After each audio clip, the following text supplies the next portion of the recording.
1. கனிமங்கள் மற்றும் மூலப்பொருட்கள் தயாரிப்பு. கண்ணாடி தயாரிக்க பயன்படுத்தப்படும் முக்கிய மூலப்பொருட்கள். சிலிகா மணல் silica sand. Sodium carbonate sodium carbonate.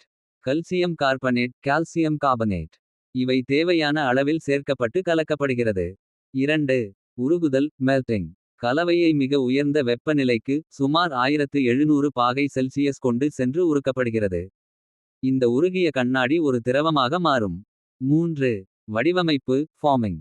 உருகிய கண்ணாடியை சுரங்க அமைப்புகள் அல்லது தானியங்கி மெஷின்களின் உதவியுடன் பாட்டிலின் வடிவத்திற்கு கொண்டு வரப்படும்.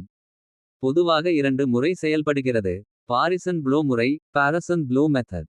பிரஸ் மற்றும் ப்ளோ முறை பிரஸ் மற்றும் ப்ளோ மெத்தட். 4. குளிர்தல் அனீலிங். பாட்டில்கள் உருவாக்கப்பட்ட பிறகு அவற்றை மெதுவாக குளிர்விக்கின்றனர். இது கண்ணாடியின் உறுதித்தன்மையை அதிகரிக்கிறது. 5. தூய்மை மற்றும் பரிசோதனை. பாட்டில்கள் தூய்மையாக கழுவி தர நிர்ணயத்திற்கான பரிசோதனை செய்யப்படுகின்றன. உடைப்பு அல்லது பிழை இருந்தால் அவற்றை தள்ளிவிடுகிறார்கள். 6. சேமிப்பு மற்றும் விநியோகம். பரிசோதனை முடிந்த பாட்டில்கள் பதினி செய்யப்பட்டு வாடிக்கையாளர்களுக்கு அனுப்பப்படுகின்றன. இந்த முறைகள் மிக நுணுக்கத்துடன் நிர்வகிக்கப்படுவதால் கண்ணாடி பாட்டில்கள் நிலைத்தன்மை மற்றும் தரம் கொண்டதாக இருக்கின்றன.